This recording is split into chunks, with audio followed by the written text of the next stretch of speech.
All right. Welcome, everyone, to this evening's celebration of the National Native American Heritage Month. We are so happy to have you all here. I am Brittany Carter, the MSU Museum Program Coordinator at the MSU Museum. And at the museum, we envision an MSU community inspired and informed by the arts and sciences, working collaboratively, creatively, and equitably to solve problems and pursue a better world for all. We're extremely delighted to be partnering with the MSU's Native American Institute and WKAR to bring you tonight's event, Echoes of the Earth, Native American Drumming Traditions. This important program highlights our continued commitment to working with communities to uplift the stories of Indigenous people. Our moderator this evening is Dr. Kevin Leonard, Director of the Native American Institute in the Office of University Outreach and Engagement here at MSU. Dr. Leonard has worked across various departments at MSU over the past 20 years, including the Office of Admissions, where he was responsible for building relationships with tribal communities to encourage an increase in the number of Native American applicants at the university. He has also served as the president of Eagle, educating Anishinaabe,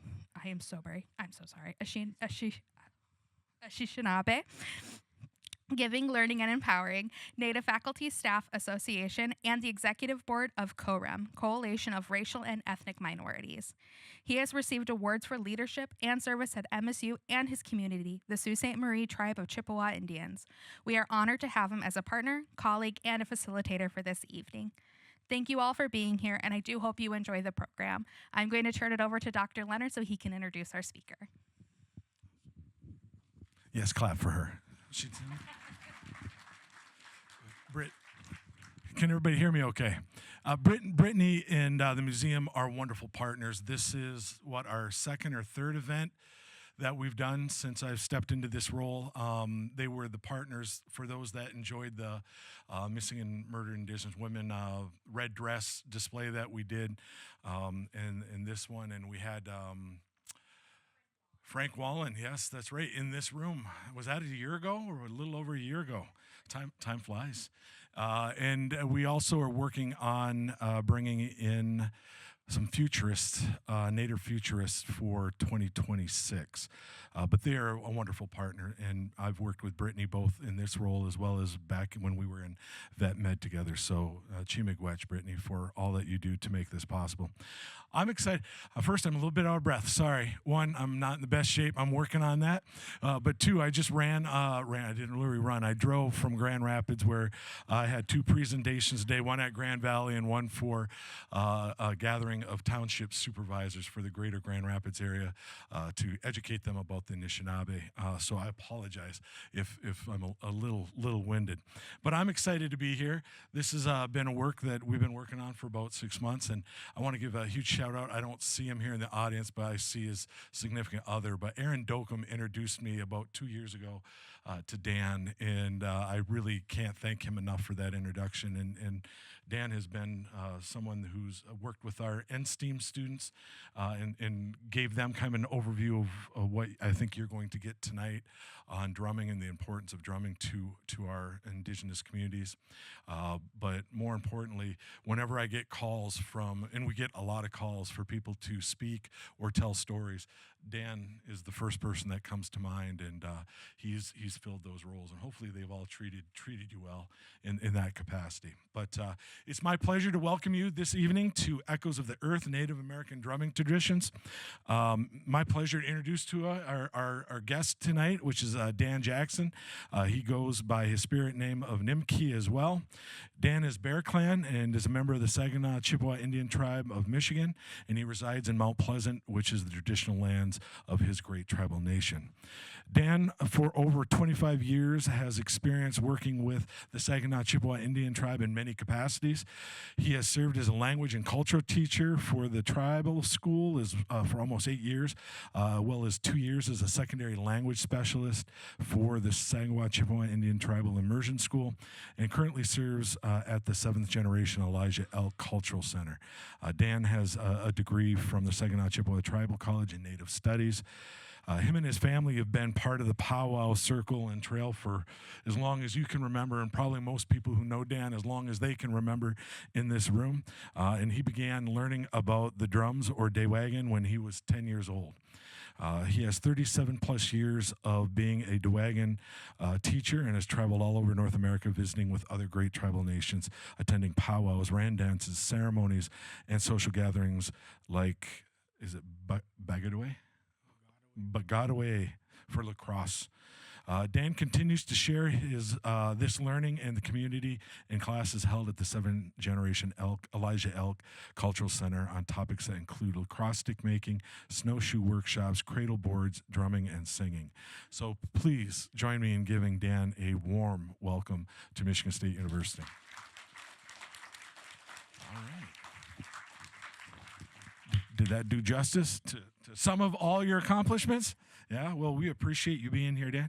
I see you brought some drums, and if you could share just your knowledge, as much as your knowledge, and we'll have questions to go through, and we'll leave time at the end for the audience to ask questions as well. But this is an opportunity for you to share with us, you know, the importance these drums play in our ceremonies, but just in the teachings that you have over the year, whatever you're comfortable with sharing. You know, I don't expect you to go into deep depth, but I was just really impressed with what you did with our students, and although people in our community all think we all know the same knowledge, we all learn, and I learned during your presentation that you gave to the students that day as well, so I appreciated that. Awesome. Floor is yours. Oh, floor is mine. Oh, that means go then. All right. Well, thank you for that welcome, and let's get into it. We'll start with the big drum here. So there's a whole big drum ceremony where we get our cultural knowledge and relevance about everything about this one. We call him Mashomis, which also means grandfather. So we treat him that way all the time. So like anytime he goes travel with us, he's riding in a seat, not on the floor, not in the back of the truck, not in the trunk. You know, I was always told to treat him like your grandpa. And I went to a few big drum ceremonies, and at that time I was still very in my learning stages in language, and all of those ceremonies are done in Nishnawbe, and I was lucky enough that when I got there, there was somebody there to share what was going on because I wasn't a speaker, and even now, like, I got a big vocabulary, but I'm not. One of my teachers, George Roy, says I'm in the ballpark, so I'm in the ballpark, but I'm not quite where I want to be. Um, so anyway, when I went to the big drum, they told a story about where it came from. I'll talk a little bit about that story, and so the purpose of the drum is to bring peace. And there's a part in the story where when they sounded that drum's voice, and there was some European soldiers coming, and when they sounded that drum's voice, them soldiers just kept walking by, and they didn't see that whole village that was right there, and they walked right next to him, and they didn't see him. So what they were saying is, when the drum's talking or sounds his voice, that's what calls spirits. And like your prayers are the vocable parts, the parts that you're singing. So I learned a little bit about that too. So now we have a lot of different kinds of songs. Our oldest style of songs didn't have any words in it.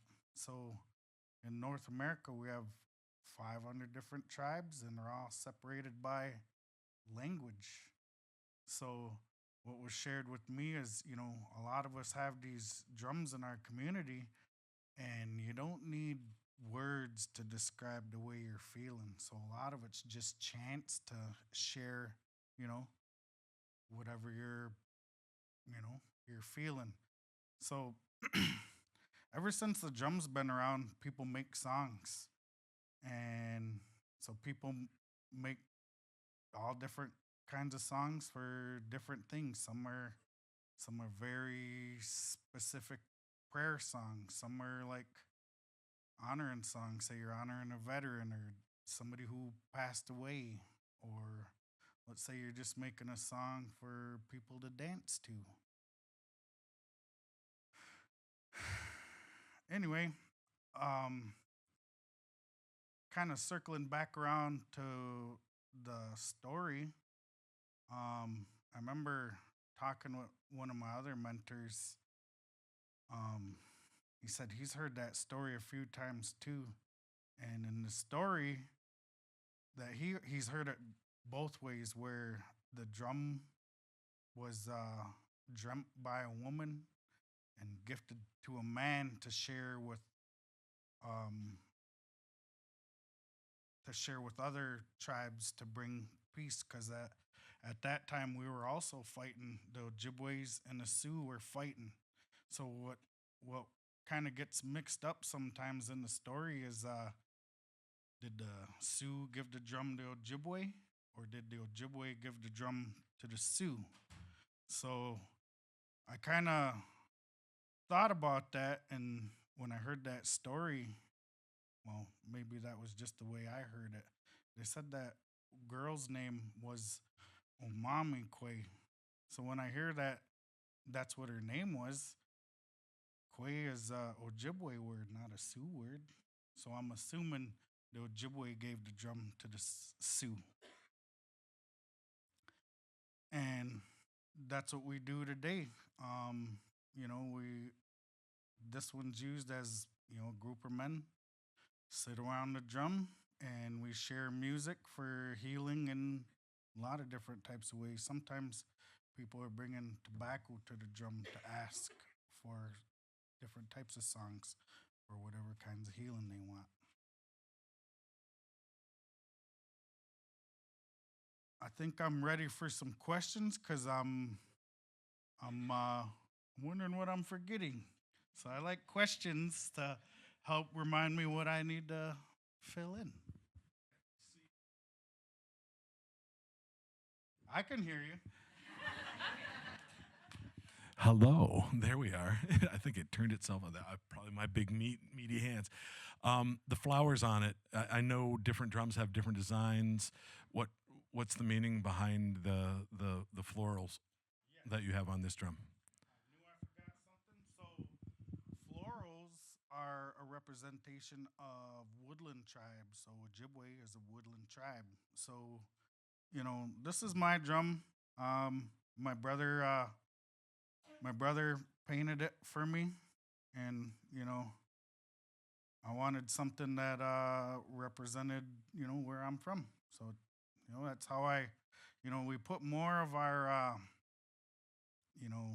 things that make it more of our own spiritual connection to our sacred items.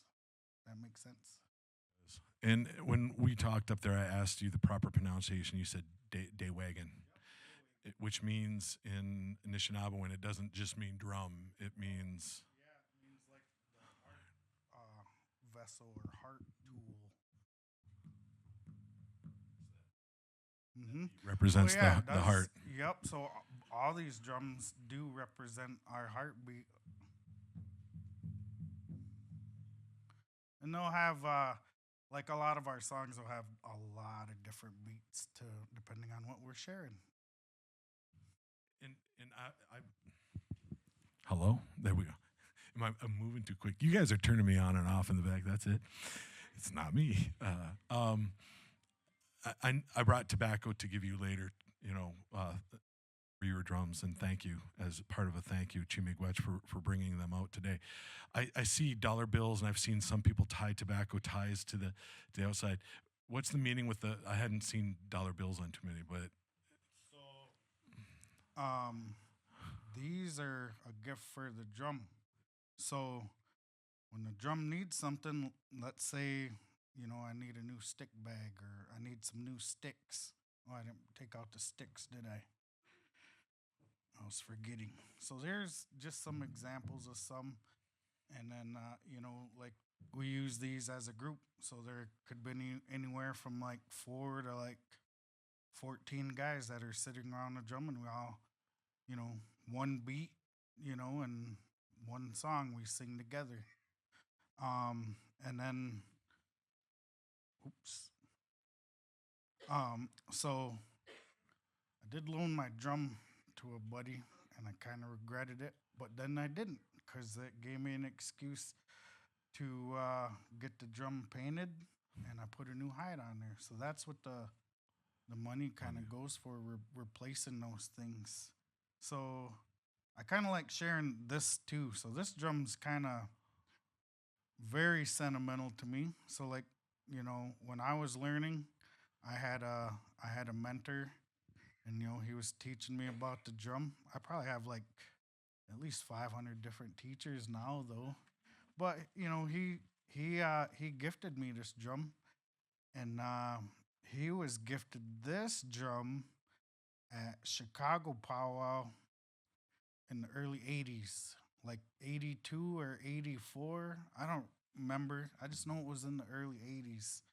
And so when he had it for a while, we sang together for a while. And like I said, he was one of my mentors. And then he gifted me the drum, and he told me to take care of it. And then I loaned it, and my buddy put a hole in it.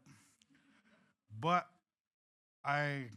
maybe it was meant to be, because when he seen it, he's like, I kind of want my drum back.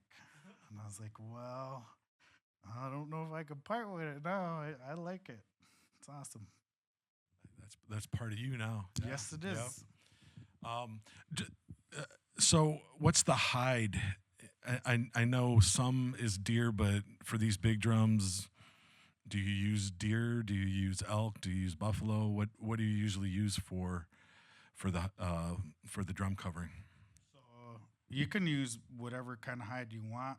This one here in particular is buffalo.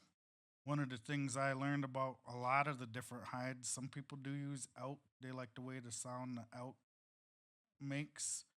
You can use moose. One of our earlier drums, we used horse. You can use cow. But the buffalo one is really sturdy, and this is probably one of the stronger ones that can, kind of handle some of the guys that can't control their strength on their beat. The spirit. There we go. There was a question in the back. Bear hide, I do not, because I know like when you're like if that's your clan, you don't really use anything from that animal. You don't eat it. You don't like. Yeah.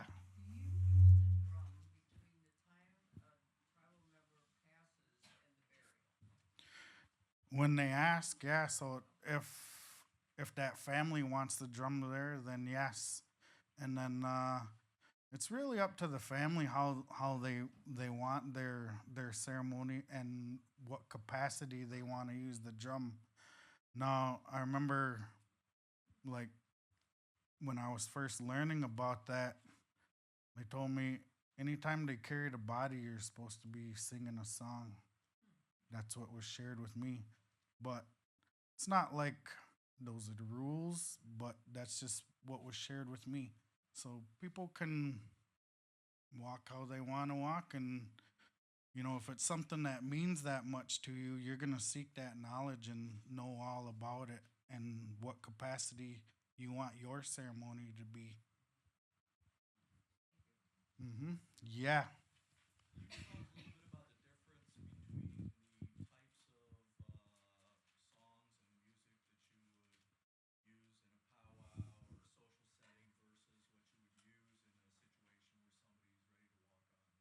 So those are very specific songs that are sung differently. So, like I said, a honor song will be at a ceremony or a funeral, and then a lot of times people use the traveling song, and they say that song tells the spirit it's time to go.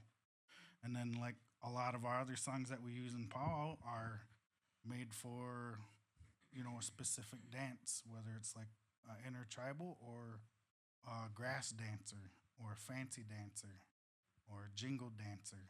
They're all very specific. Yes. Inheritance kind of rule, like through the families? You said you got that in 1980s from a teacher, a mentor. And then do you have more than one drum like this? And would you bring a different drum for a different setting? It's like, no, this is my specific religious drum where things are serious, and this is my fun drum where we go and the tune is different, like you would if you see a whole drummer set. Or are they all built with the same width and depth? And what wood is that? And is the wood specific to the tribes? One question at a time. No, I'm just teasing. I got No, that. that's good. I'm just teasing. I got that one. I got that one. So, I'm like, I lost you after the first question. It's good that Dan's on top of it. oh yeah. No, all of our drums will be different sizes. They will be made from different types of wood.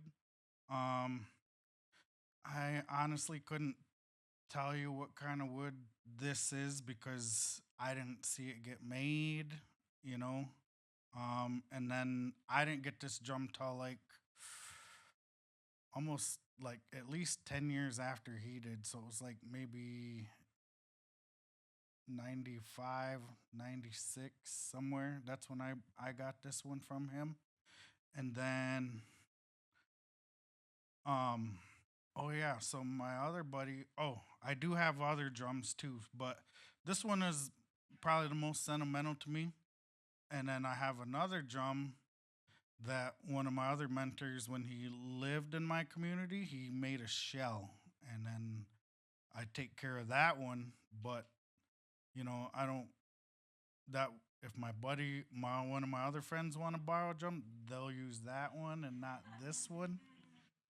So I don't loan this one out anymore. And then, I have like a lot of guys that I sing with, and we call each other brothers. And if he wants to borrow my drum, I remind him, you got to take care of my drum.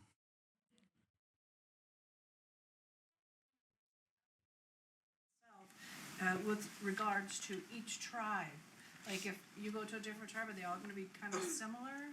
Like, or is there uniqueness per, say, locality or location within the United States? The drums are going to, that looks like that from the Midwest because this tribe specifically has drums like that. Like, how do you go and say, oh, I know a lot about that? Like when you're buying furniture or other things, you're like, I know this based on like different sizes or different types of structure that it's built on. Some will have a like identification. Like on mine, I have florals, but some won't. Some might just have lines painted on them. So that can vary. And then as far as like the strings too, the way they string them can be different. Sometimes guys won't cross the strings when they're making them. This one is crossed and it goes around twice, and then I've been seeing some new ones where they'll have like another string in there too. So I haven't heard about any like cultural relevance in the stringing. But I do know like at the big drum, it'll have a skirt and it'll have beadwork on it. There'll be florals beaded on there, and they said that each bead represented a teaching that went with that drum. Mm-hmm. Yes. Do any tribes have or allow women drummers? I've seen it out west, and I don't really know like what their protocol is for that. I know like for Ojibways and Sioux, just the men do.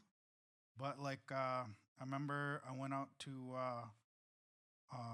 Welpanet, Washington for a powwow, and they did have a few women singers on their drum, and I didn't get around to asking them what their like what their creation story was for that where'd they get their teachings, because I know what ours were. Same thing with like this drum. We didn't get to this one yet, but we will. This one's a hand drum, and the biggest difference is the size. And there's one side where this one has two. And then this one comes from our Cree relatives, and that also came with a story, which turned into a ceremony. So they have what's called round dances, and those started as like ceremonies, and just the men used those, and the women would sing behind them. And so part of that ceremony is about dancing with relatives have walked on. So that most of those songs are in reference to that, or somebody might have made a song because their dad passed away or their mom did, and they'll sing that song for them, and somebody else might sing it for them, and they'll dance. And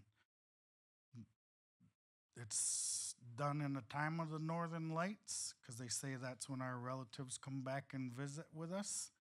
And yeah, ceremony where they get to connect with ones that walked on. I know we kind of jumped to this one, but I'll still do questions for both. Yeah. What do you mean by powwow other than what I've seen in the movies? I don't exactly, is it like a big celebration, a party, or what is a powwow? Yeah. How do that's a low, okay. So basically a pause, we'll have a drum, right? And then if people want to come and dance, they'll come and gather, like, hey, letting people know that this group's going to be here, and then maybe some other groups will show up because they want to sing.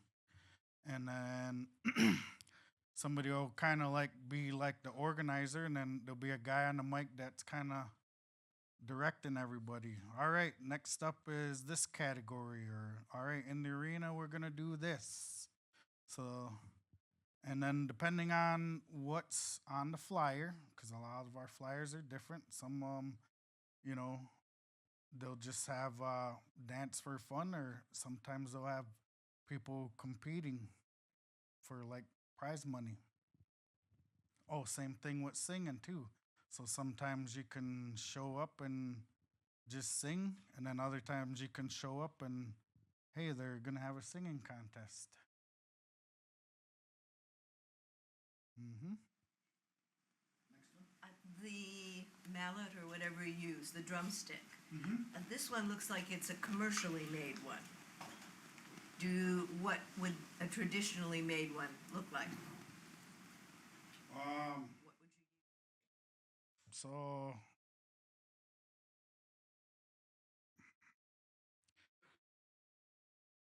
So like some of the young guys that I mentor, like they made these and they gifted them to me.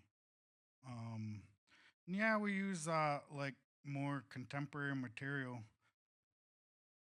So like I guess when I went to the big drum, they're just pieces of wood with some tape on it.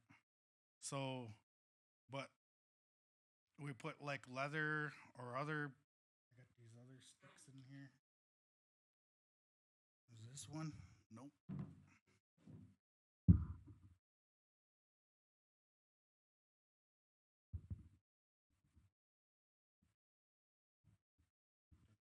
Those ones in there. Oh. So I got some fluffy ones too. So there's not a whole lot of cultural relevance to what you're using. You just probably want to use something that's not gonna leave marks on your drum.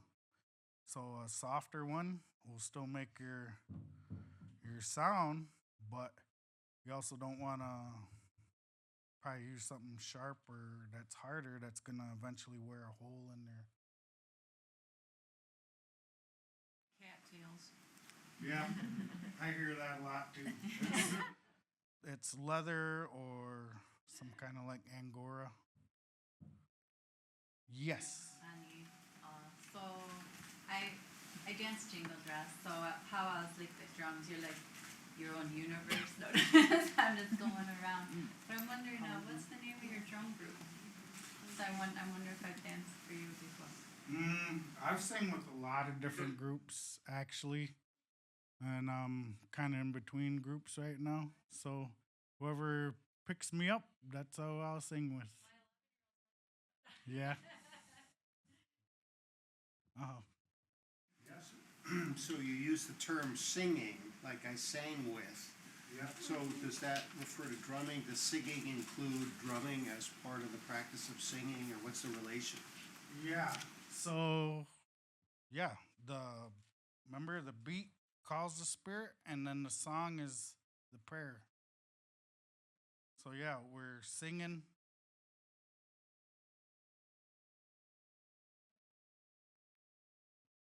Does that answer your question?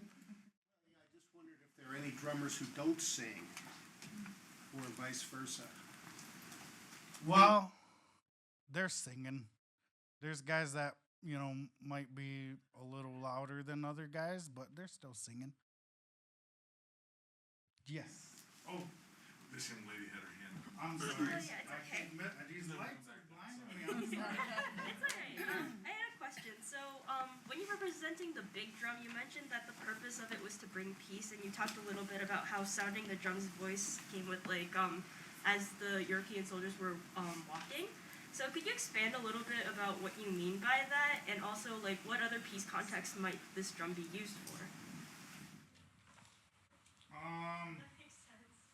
I know it. Maybe I wasn't very clear. So what I meant by that is, so there was parts in that story where the Ojibwe and Sioux were fighting a lot. So that's what they used as a way to kind of bond and stop fighting.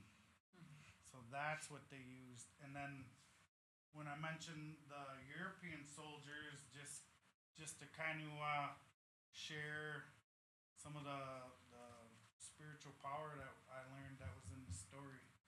I wanted to make sure I shared that point because that's what it means to a lot of people that come around the drum. Now we are. I want to talk about that too. So it ain't like I was born knowing any of these things. I had to go and learn them. And I had to learn them from a lot of different people. My dad didn't sing. My mom didn't really do anything with the drums. So my mom kind of contacted people that did. And that's where I kind of started learning about the drum, learn the story, how to take care of your items and then I remember when I was young, I was mad. I was mad about learning how a lot of our culture and language is just ripped away, man. And I was like, anywhere I can get it, I'm going, And then anywhere, if I could go somewhere and learn, I'm going, And so that's what I started to do, and I started building, a lot of knowledge over the years about these items, and I carry them and I take care of them. I have a drum feast for them every year. Because we consider them, live spirits as well. So one of the things that was shared with me, take care of your drum, or drum will take care of you. So that's what I do. Am I missing who's next? No, I just want to make sure she had her hand up and we kept over. Yeah. Apparently it is those lights. Yeah, behind I'm you. sorry. Well, you're next. Okay. Hi, I was wondering, is there a tuning system for the big drums? And if so, does it have cultural significance? How you tune the drum? They do get a little flat when it's colder or more humid. So, to kind of, wake them up, we'll heat them up or find a way to take the moisture out of them. So sometimes nowadays, we'll just have a portable little heater and we'll heat them up that way wherever we're at. Yes. Can you talk about the different beats and the other beats? The different beats and the honor beats. How are we gonna do that? Let's do it.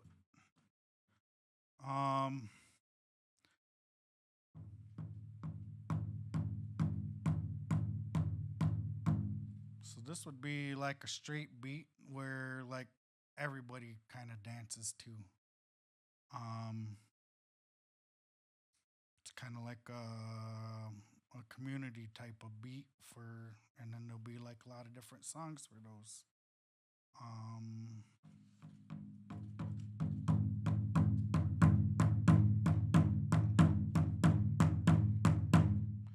That's more of like a side step, so that kind of goes with jingle dress. But we also use those as like socials and some of our round dances too. Another round dance beat is kind of similar, but there's some differences.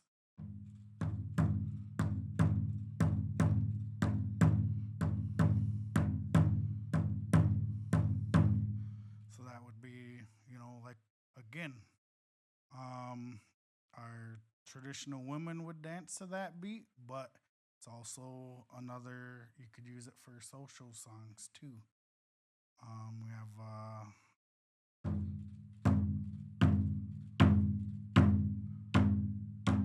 it's slower, and we call that one like a crow hop beat, and that's a specific kind of song for. I've seen fancy dancers use them, grass dance, some traditional, but you won't see jingle dancing to that song. I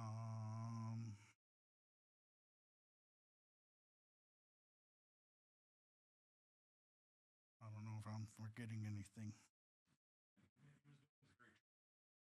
I'm just teasing. That's how you get the ladies. No. Skins, are there traditions associated with harvesting the animals and preparing the skins? That kind of varies with everybody's own spiritual connection. Like some people might be like, well, I want a drum and I don't know how to do some things, so they can either learn or they can get some of the material that's already done. So like, up to you if you want to go and hunt that animal and then skin them and scrape, and yeah, that's up to you. Everybody's gonna have their own spiritual connection to their items and what they want to put into it as far as like their energy.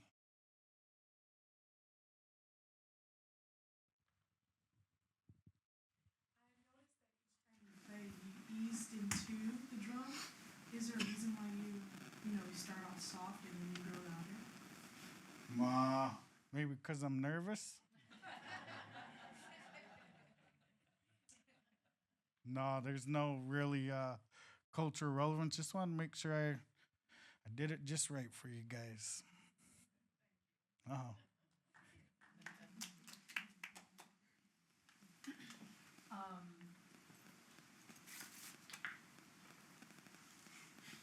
Is there ever an occasion, especially say if someone important to the tribe has passed, where a song will be made up specifically for that person's ceremony and then not used anymore, or would be used but at another significant time? Yeah, that could happen. So that would probably be a request made to somebody who does make songs. So you'd give them like tobacco and a gift, and you'd give them all the details you can and what you wanted in that song, and then you'd also share those details as well. Like, well, I only want you guys to sing it this one time. You could share that too, and then that's up to whoever you ask if they're gonna honor your request. And that usually, when that person accepts that tobacco, that's telling you that yes, they'll do that for you.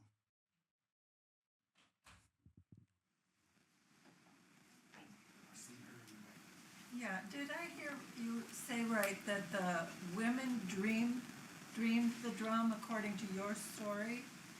The one woman did that was, her name was Omami Kwe. And she saw it in her dream and told the people, or told the men, the vision was handed on to them. Yeah, so I didn't go like in complete detail, but as far as like what was explained to me in that story, that it was very specific that, you know, it was her who seen that, and it was very clear that she would, what her role would be, as far as like just the men would sit there, and to bring that balance and duality, she would support him by standing behind him, because the men would be doing the fighting, normally not the women. You know what I mean? So that's where, you know, I'm still piecing together all these culturally relevant things that I understood. Now, when I go to like ceremonies, I see exactly that. You know, the men are sitting there and the women will be behind them, whether it's at this ceremony or this ceremony. Just the men use the drum there. Yes. Are younger men, say under 25, is there still a lot of interest in learning drumming? Because that's important. Yeah. So back at home, I have a night where, you know, anybody in the community can come and learn about the drum. Matter of fact, I seen Jason here earlier. Oh, he's in the back. So he lives all the way down here in Mason, and he drove all the way up there for like every week on Tuesdays when I would have the drum out, and sometimes we'll sing, sometimes we'll talk, and then you know, if there's questions, you know, about the drum that, you know, you want to know, you know, well, that's what we do. We'll talk and we'll learn, and like last year was more older people, but like this last 2 months, I've had 10 kids right between 10 and 14 that have been coming every week. I've been feeding them though. So, but they're still coming every week. That's great. Mm-hmm. Keep their bellies full. Yep. Keep them motivated to come. Yes. You know, like, it's interesting, when just hearing you talk about the women behind, like, standing behind the men. I never made this connection before, but I like it. Is, like, kind of watching. And, like, you know you're being watched. That's, like, a best behavior kind of thing. I like it. Keeping you in check. Oh yeah. Okay. Yep. Yeah, is that what you're saying? Yep. You guys better behave. And then he twirls it, and they all get excited. Yes, sir.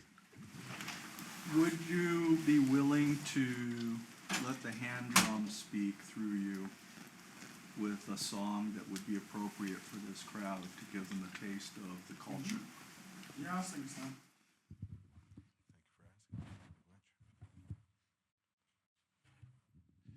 See, you grabbed a different stick as well. Yeah. Yep. That's your favorite one for hand drumming? Okay.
wedge.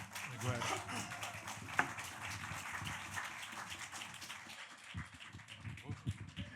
Getting warm?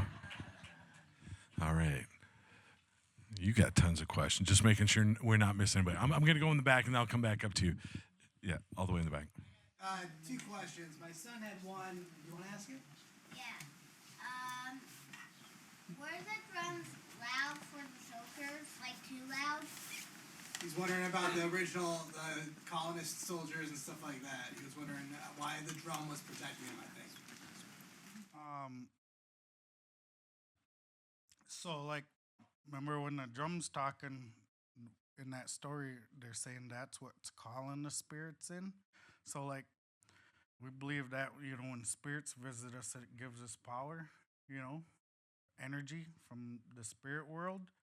And in that particular time, they're saying that those spirits camouflaged that village from them soldiers. So that's why they kept walking, because they couldn't even see them.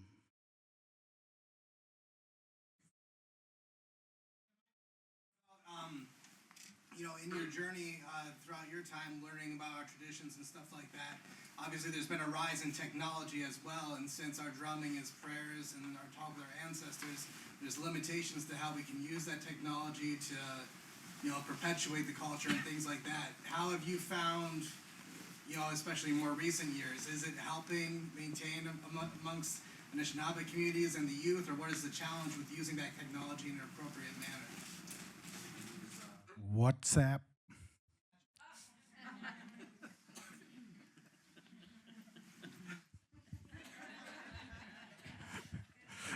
We like humor. It's good for a lot of communication. Did you still have your question? Oh, sure. Okay. A minor question is, do you turn the drum over from time to time so it'll get worn on both sides? But my bigger question is, many years from now, when the time comes, how will you decide who to pass the big drum on to? Well, I got 4 boys, so. Do they all drum? 3 of them do, 1 doesn't. I'm okay with that. So, good chance that would be one of them. Yeah, they might inherit all of them, or I might split them up, and you know. And then as far as like what side we use, you know, whatever side sounds good at the moment. That's what side we use. They're, you know, because it's 2-sided, you can use both. I've Last, if it's used a lot, do you have to replace them, even if there's no hole shot into it or maybe? Yeah. So the one like this one, I just redid this one in 2018. So that one was from like the early 80s to 2018. But like I said, he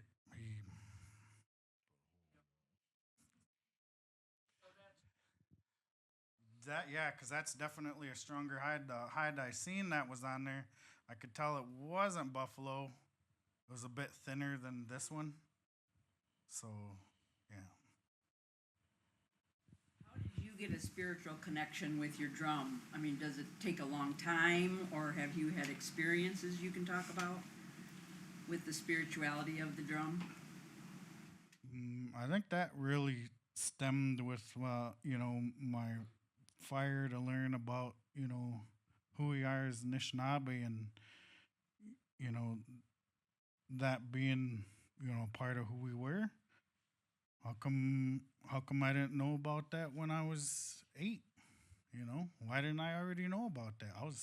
I was mad.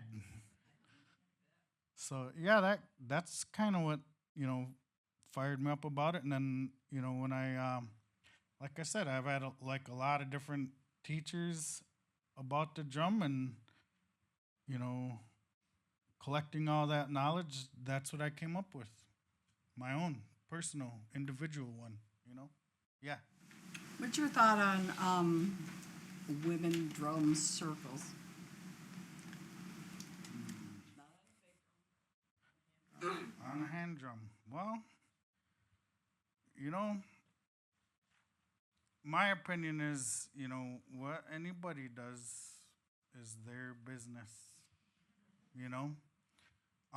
But I will say, one of the things with this, if it's a sacred item, should you learn everything about it before you use it? And then, ask about that creation story, that ceremony, how's it used? So, yeah, I'll share that with you. And then, what you guys do in your personal life, I'm not here to judge that. I'm not. We need more of that. Let you do you. Yep. All right. Somebody who has no, all three of you've asked, so we'll go with you. You had your hands up first. Okay, Yep. well, so along the lines of like the spiritual relics and think of different spiritual groups and stuff, and the drum is a spiritual item. And when I reflect about my own spirituality and items that are spiritual to me, there's always like protocol. And I hear you saying, well, for you, like, because your protocol has kind of been, like, there's nothing to really draw from, right? Like, how do you, like, prepare your drum to be spiritual? What, it's just, I'm saying this is spiritual, but there's got to be some type of, like, process or a thing that you do specifically for your drum. You treat it like your grandparent, right? So how do you just say, well, this is my drum, and then I'm just going to treat it specifically? But is there like some type of a spiritual session you have that kind of denotes this has been imbued then with spirituality because this is how I feel when I use it? And what I'm trying to get to is that when you walk to, you have something. So if you have a rosary, I'm Catholic, these are things you don't do with it. But then you also can take your rosary to other places to be blessed, or like holy water, or things like that. So what are the special protocols for your drumming, if there are any? Like, how do you maintain spirituality around the drum itself? How do you add more spiritual energy to it, or is it just the drumming itself? So some of that has to do with, if there's a couple different ways here. So sometimes you can make them, and that's pretty much a ceremony. And then even when you first make the drum, you'll have a feast for it, that spirit. Same thing will happen when it's gifted to you. You'll have a feed and all those instructions how to take care of them. And then as far as like the blessing, that feast, that is a ceremony. So you're not just having food, but you're also having like your smudge, and you're also like throwing prayers. So I've seen a couple of different ways you can put prayers. You can put them here. Sometimes there'll be like a bowl on the side, and you'll put your prayers in the bowl, and then those will go in a fire, or sometimes they'll go in a pipe. So there's some varieties there, and it kind of depends on some other things. Yeah.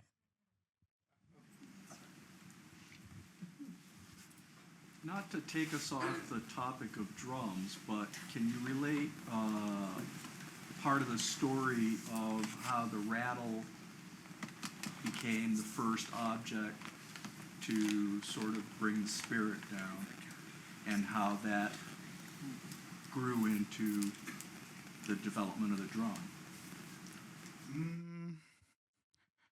I haven't learned anything about that part. I know we use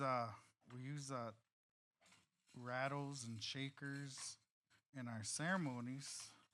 So like I did bring some, but I also brought these ones too, because we use them both the same in our ceremonies, whether it's sweat lodge or other, like Medewan ceremonies.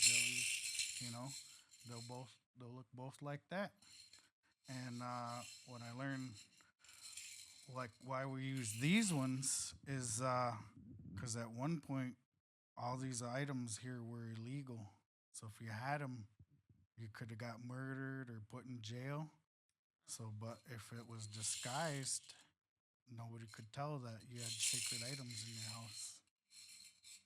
And I do know the importance is as far as our shaker. It's in the very beginning of the Anishinaabe creation story, because that's what the creator heard was that song. And then we'll come to the next up front first. I noticed there's lots of interest of the protection and support and the power the drum called, in that instance. I just wonder for folks here too, in the documentary movie recently, Bad River, I don't know if you've seen that, but there's a beautiful part in there of the drums giving that to that tribe as well, during the time when there was so much contention for fishing rights. So I just wanted to mention that too, because and the folks here, because I noticed there's a lot of interest in and I mean it's really I like that you began, and offered that to folks, because that's not something that's just one and done. That Durham always does that for us.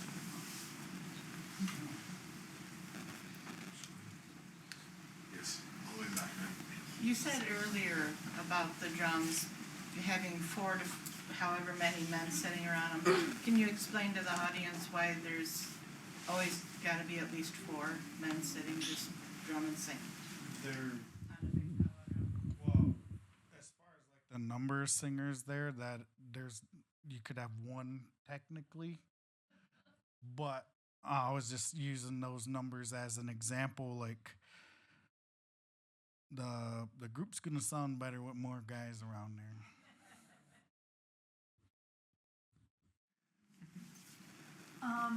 Do you want to tell us a little bit about water drums, and is there really water in them? And aren't they used more for religious ceremonies? Yep, those are very specific for Medewan. They'll use those in Medewan lodge ceremonies. I've also seen them Medewan. That's what they call them ceremonies. But there's quite a few different Medewan lodges, and they'll do their ceremonies different. And yeah, that drum, that one's only used in ceremonies, and so it's like a shell, like this. It's probably more like this size or smaller, and but the bottom will be wood, so it does hold water.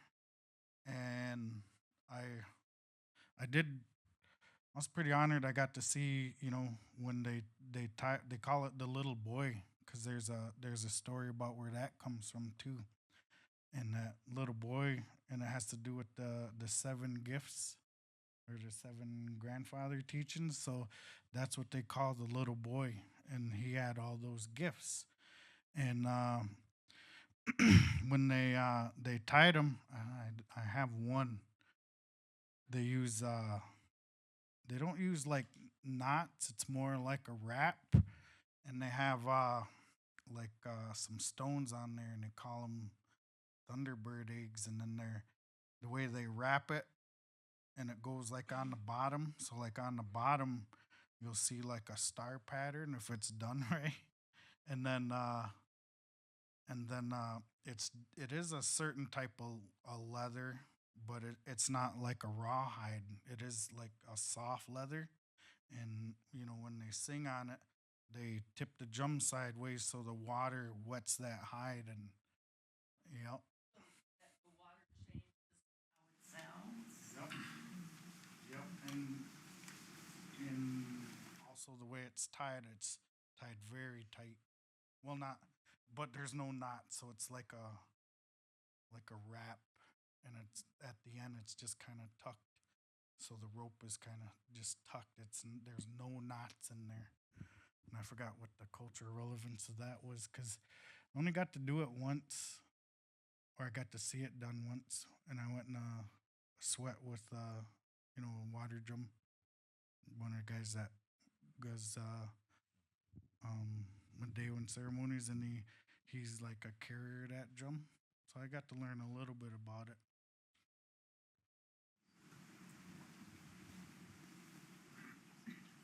How are we on time? 6:15. Thank you. I should have had my phone. I don't wear a watch anymore because of my phone, but it's hard to pull that out. Other questions? What else is up there? What else is up here? He's got a bevy of goodies. So in my bag, I just have like more shakers, and then in this bag is just more drumsticks, and then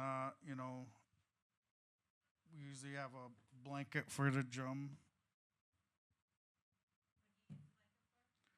just to protect them, keep them warm, keep our grandpa warm. We particularly like those traditional native blankets too, like that one right there. Those are great, aren't they? I love them. My kid has one on his bed. I'm like, yeah, those are warm. You briefly talked about, if you don't mind me asking, but I presented earlier to a group, and I was presenting in Novi a couple weeks back to communities about our culture, just to give an overview for Native American Heritage Month. And I don't think a lot of people understand that how long we were. I mean, it was, as you said, you could be killed, you could be murdered for dressing up in your regalia, dancing, practicing any of our traditional ceremonies. And I think a lot of people mentally see that as happening long time ago, but it wasn't that long ago. Do you mind just, because you said you found out and you were angry at 10. Yeah, I mean, it's one of those. Do you remember what year it just became legal? It was in the 70s. 8.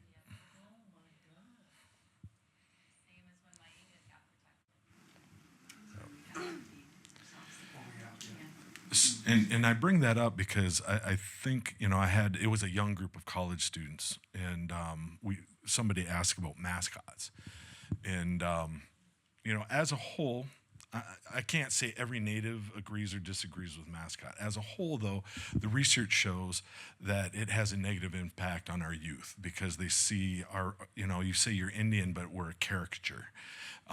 So regardless of what your stance on it, and I think they shouldn't be. But she asked, well, what do you feel about when somebody wears your regalia, cultural appropriation? And my take on that was, we for years, like again, 74, I was 3, right? 2, yeah, almost 3. Couldn't practice or wear this regalia, and now people who have no cultural identity with that are using it. It is offensive. When you wear it for Halloween costumes, or you're on the cover of, some swimsuit issue, and you're wearing, headdress and different things. And I think part of that is, even with these drums, the idea of they're living things, they're our relatives, right? I don't think people fully understand that.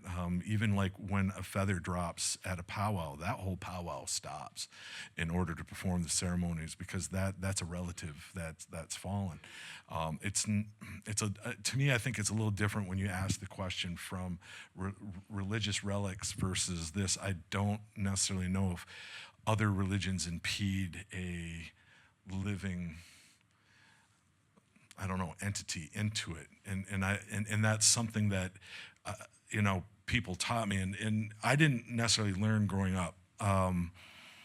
my grandmother wanted us to blend in because she faced a lot of racism, and I think most people in here can attest to that. If you're Native, the racism that was there. So she wanted people to acclimate, even though she knew this stuff.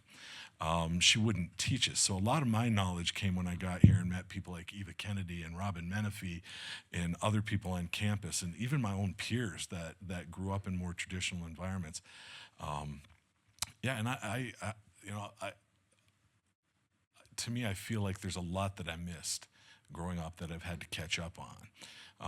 But I think there's a lot of us. So, even the tins, like when you brought those out, I'm like, that's something I never knew. Like I always assumed our rattles were those traditional, and to see the tins, and it's like, because we could get away with it without being persecuted, that hit. So I learned that, plus a couple other things tonight. So I deeply appreciate that. But we had the opportunity when we had a group called was it Small Island Big Song come in the Nokomis Center. We did our first drum buildings, and Lee was there helping build those drums. But drums are part of indigenous communities, not just here in North America, but South America, all over the continent. And when we were hearing their stories, we found the same thing. They embed, like, those are your relatives, and they have deep meaning to it. And those drums that Finn and I made with the help of Lee and others, they're pretty important. And although we haven't taken the time to learn how to play them, we are trying to learn as much about them as possible so that we can do that. Might need to get them in the car and drive up to Mount Pleasant and go to one of your classes. Yep, everybody's welcome. Tuesdays, 7:30 till like 9:30ish. Okay, might have to take you up on that. Mm-hmm. We appreciate it. I have business cards and brochures. Ooh, there we go. Entrepreneur.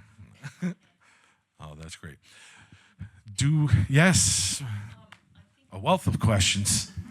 The topic of cultural appropriation, misappropriation is really important. And I thought about it, and like these earrings, I bought them in a powwow. Well, is that okay? I kind of decided wearing, beaded earrings is okay and showing appreciation. But to me, you're supporting Native artists. I don't know how do you feel? I feel when you buy the items we're selling, that's different than when you're when you're wearing cultural items that, I'm sorry, I wouldn't be caught dead wearing. It's not like this beautiful medallion that was made for me by why am I forgetting her name? She was the vice president for the Little Traverse Bay Band. Stella. Yes, thank you. I wear this with pride, and I have Carol made me, I was supposed to be wearing it tonight, Carol. I didn't have time to change in the car, but she made me a beautiful, ribbon, I was about to say skirt, but ribbon shirt. I'd wear a skirt too, yeah. But, those have meanings, but until they're, to me, those are items that were gifted to you or that you purchased from them. Is different than wearing regalia.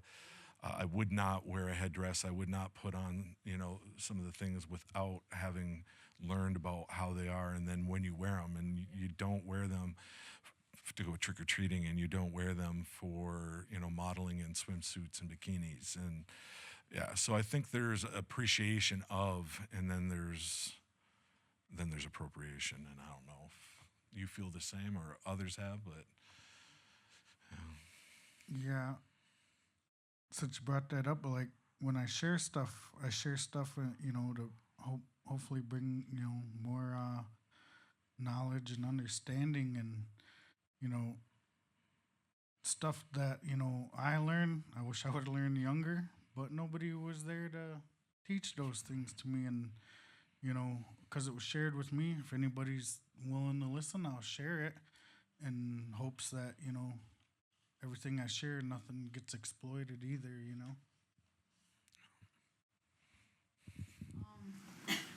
For someone who's trying to accept like their heritage and just being Native, and especially in a world where you're not around a lot of Native people all the time.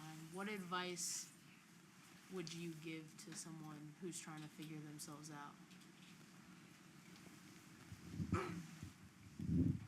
Going with the hard question. That's a great question. So her question, and I'm going to have to take a little liberty in summation because I can't use the eloquent words that you just used. But as a young person coming to, I don't even want to say grips, but just coming to the realization of your indigenous identity and how do you embrace that in a world that generally does not, accept or embrace, or even think a lot of times that we still exist. I know you guys know Finn, but Finn had a kid he's a redhead freckled kid. Everybody's like, you're not Native. They don't exist except in history books. But there's that's not an abnormal belief out there. It's a journey.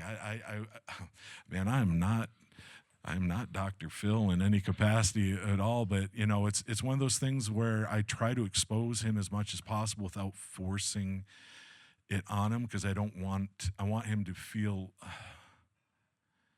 I don't know what the word is, that it is part of his culture and it's not something forced on him like you might force a religion or something else on it. So I want him to come to those on his own. So I try to expose him, but you guys know, trying to drag a 14-year-old boy out to anything, or a 14, 15-year-old, they don't want to go. They'd rather be at home on their social media, talking to friends, doing anything. But I'll be honest, I just look at the opportunities that we have in our community now, and if I wish I had those when I was growing up, and we didn't. I thought there was 3 families in my town growing up, and it was the Leonards, Van Alstynes, and the LaPointes that were Native. Like, that's all I thought that was Native, and all of a sudden there was free commodity, and there was casinos, and everybody and their brother was Indian. And I'm like, I didn't know you were Native, because nobody acknowledged that, growing up. And there was and I think in most small towns, there was a lot of racism. My grandmother would still never go to the senior centers because of the stuff that was said to her as a young woman about her kids being half-breeds, which is just comical, because my grandfather was every bit as much as Native as she was, but he was white passing. So they assumed he was white, she was Native, and thus the kids were half-breeds. But I don't know. I think just you have to be comfortable with it yourself and go at the speed that you're comfortable with as an individual. Even though we, as your peers and adults, and maybe your father wants you to move quicker in certain areas, it really can't be. It has to be at your own pace, and you'll know when you get there. And I wish it would be fast and easy, but it probably won't be. I remember coming to Michigan State, and I would tell people I'm Native, and they're, well, what does that mean? You get free education? I'm like, well, I happen to be lucky enough to qualify for the tuition waiver, so I am getting it. But you do understand that there were treaties signed that you took our land in turn for education. So it's not like I'm being given. There's nothing being given, but that's the language that was used when I was. And how do you stand up to that when people are questioning your identity?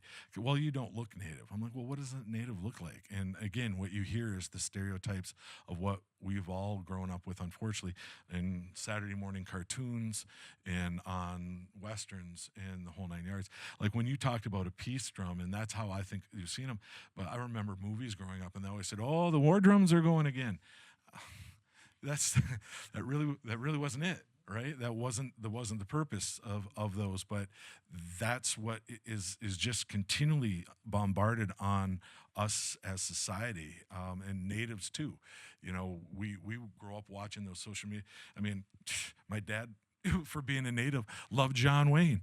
Well, John Wayne was either fighting or killing Indians in almost every one of his movies, and everybody's like, well, why are you cheering for John Wayne? There's nobody else to cheer for in those movies. But that was one of those things where I grew up. I'm like, yeah, maybe, damn, who am I cheering for? But that's the environment that we grew up in, or at least I grew up in. It seems like. Any advice for her on your? I think there's ways to learn things, but it is gonna be a lifelong journey. Like even stuff I've collected, I'm still learning things. You know, I think I don't know, putting myself in places where, you know, I seen where there was knowledge to be shared, you know, like had an opportunity to work at an immersion school to learn language, going to school and learning about, you know, some history. Uh, man, like I think I read a few different books by like some of our other native professors, like Anton Troyer, and then I went to Big Drum where he ran in White Earth. So I went up there, and that was one of my first ones. And but yeah, just putting yourself in places where you're gonna learn stuff, you know, and it doesn't have to be at ceremonies. You can, you know, read some of our native authors, you know, um, talk to your elders too. You're gonna get even just a little bit to build on. And I know you guys do classes as well and teach youth. Like when you did for the Gates group this summer, that was great. Beautiful job. You don't remember that? I think you talked to the youth about the shawl. Yeah, yeah. You were there. Pretty sure that was you, unless you've got a doppelganger. No. Yeah. Anyways, all right. Yes. Okay, now you're on board. I didn't learn about my heritage until I was almost a senior citizen. My father went to Mount Pleasant Reservation School, or whatever it was, industrial school, and he left when he was 13, and nobody talked to me about it at all, ever, ever, ever. My father was very silent about it. I asked him when I was 32 or 33, "Are you half Indian?" And he went and walked away. I realized after reading that I'm a product of assimilation. And when I was 50, I got note from the Bureau of Indian Affairs that I was indeed a quarter Indian. I got paid for my grandma's land. What part of it was mine, which wasn't much. I'm just learning slowly, and I'm able to forgive my father, finally, for not being my dad. He left when I was about 6. So this has been a very wonderful opening for me to join in and learn some more about my heritage. My sister joined in early on and she wished I did, and I said, but I'm here now. So thank you for sharing. Thank you for sharing.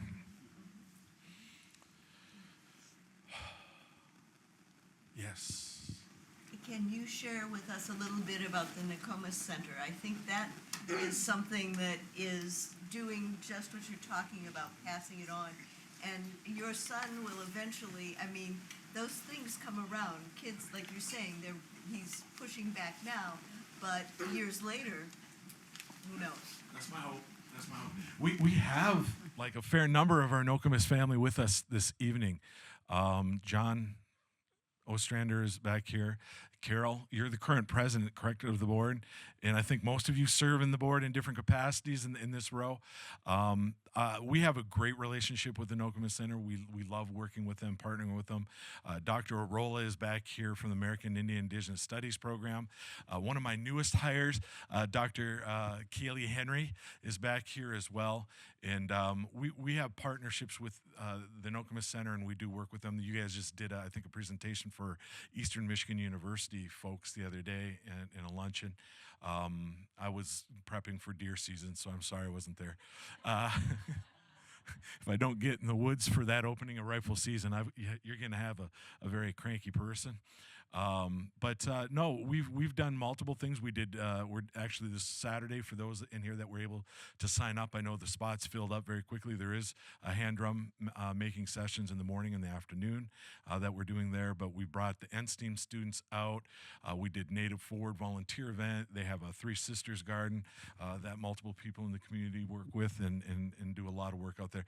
It's a beautiful facility, and if you want to learn more, please come out and check them out. They have classes. They have also workshops where they're doing everything from copper work to beading work, and they also have holiday in different time of year. They do sales of some of the people in the community that sell their cultural items, from earrings to necklaces and other items. So 6th, 7th, and 13th, December 6th, 7th, and 13th.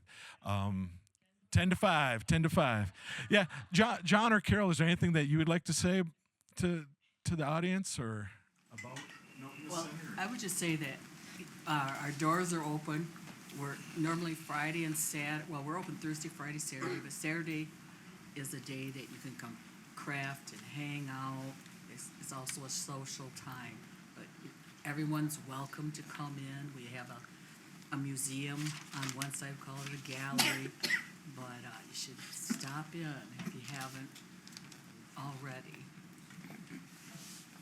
And we now, with the hard work of Aja Washington and others through the Anishinaabe Friendship Center, we now have a powwow back in the Lansing area. We've always had the campus powwow, but there was a Lansing Riverfront powwow, and this is our second year of doing that, and it takes a lot of effort. And you're also now working on round dance, and we had our first one in South Lansing last year, and it was, to say well attended wasn't even right. I was just shocked at how many people poured out, because it wasn't the nicest night weather-wise. It was a little icy, but there was a ton of folks that came out.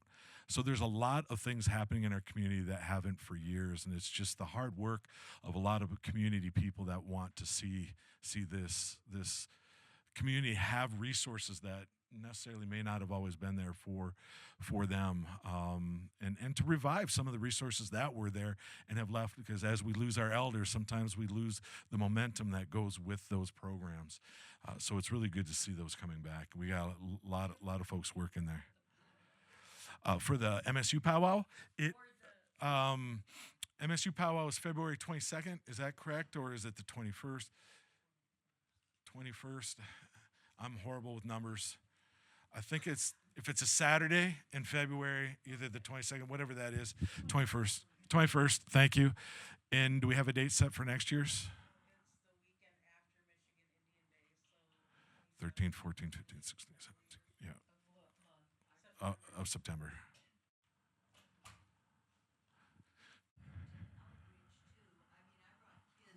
From Ann Arbor up here probably 20 years ago. Is that possible? Been a long time. If you brought them, it wouldn't have been me. I've been at Michigan State for 25 years, but it depends. Was it through admissions? I did some work in admissions, native recruitment through admissions, but I don't remember how I found out about it, but okay. I brought kids up and we rode the bus up, which takes a bit forever for little guys. I brought kindergarten, first and second graders up, and you did a program, and I bet it was it when you were just beginning, maybe? Or had you been, how long have you been around, I guess? In this capacity, not that long. At the university, since, I came in 90, but I started working in 95. At the center, we went to the center.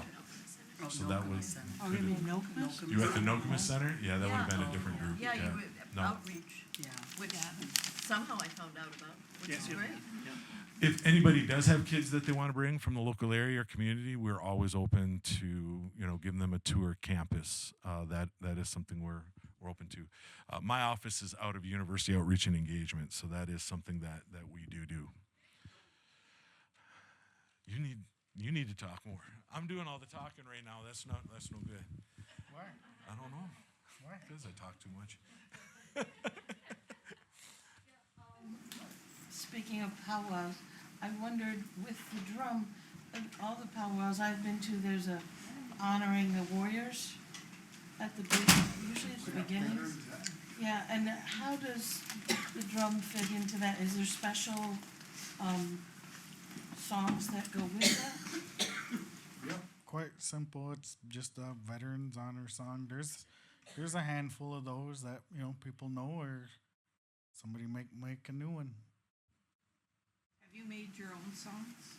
No, I haven't made any songs, but I've learned quite a few. How many songs do you think you know at this point in time? That I remember. Or? Remember. Okay. Oh, We'll go with remember. I don't know, maybe 1,000. I That's probably that's forgotten impressive. twice that. That's awesome. All right, we have one more question, and then we are going to need to wrap up to allow enough time for us to enjoy the delicious food that's out there. Yes. Question: how long does it take you to learn a song, like typically? How long does it take to learn a song? How long does it take you to learn a song on the radio? So it varies from person to person. So, song structures are, there's, you only got to really memorize about 15 to 30 seconds of a melody, and then it just repeats itself. So, and then, like I said, some of them are chants, some of them have words. So we're remembering the melody, and then, man, it ain't easy as you think. So like, I had to take my jacket off because you're timing your breath and keeping a beat. It's not easy. So I was getting warm up here, and it's hard to,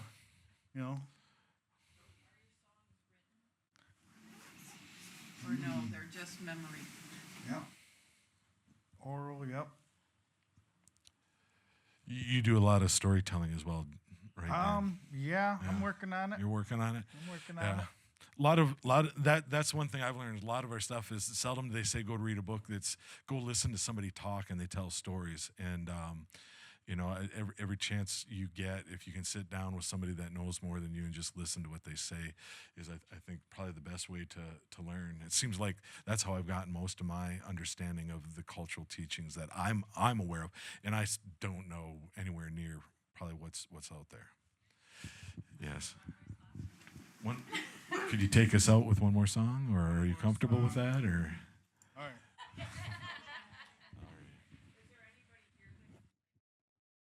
I don't know. I only got one drum though.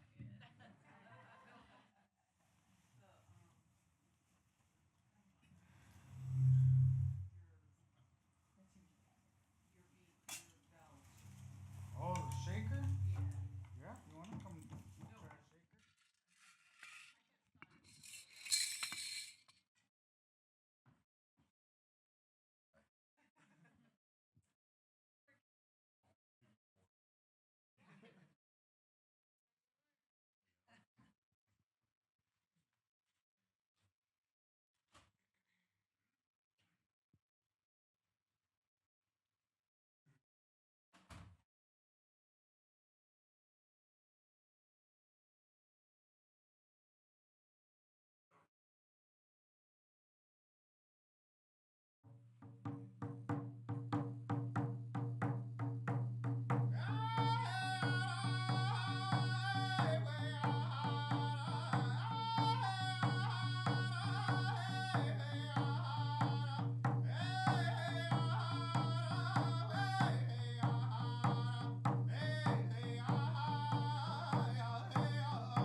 I got to use the mic. Please give Dan another big round of applause.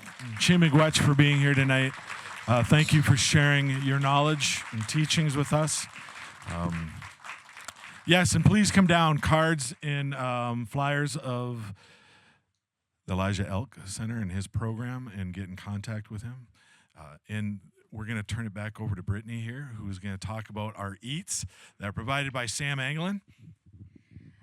Could I actually just get you guys to give one more round of applause for both Dan Jackson and Dr. Kevin Leonard, who is a wonderful facilitator and partner. Thank you. All right, if you all let me, I just want to introduce our caterer. It's someone very special, and so we definitely wanted to highlight that we were able to work with them and partner with them. So Sam Anglin is our caterer for this evening. He is a proud Indigenous chef, consultant, mentor, and recovery warrior hailing from the Saginaw Chippewa Indian Tribe of Michigan. With over 2 decades of service to his community, Sam's work is deeply rooted in his ancestral knowledge, using food as a powerful tool to heal the mind, body, and spirit. His purpose is to bridge the wisdoms of his ancestors with modern practices and honoring the traditions of his people while fostering wellness in the present. In his current role as traditional food educator at the Saginaw Chippewa Tribal College, Sam shares the wisdom of traditional foods, teaching others how to reconnect with ancestral foodways that nourish both the body and spirit. Sam's work is a testament to the resilience and strength of his people, as he honors the past while creating spaces for healing and growth in the present. Unfortunately, Sam was not able to be with us tonight. He is very busy, which we love. We're very happy that. But there are a few of his business cards out on the table for registration, and his contact is on the flyer as well if you'd wish to take a picture of that as well. So I do welcome you all to join us afterwards for some delicious foods. There's labels on everything. Thank you.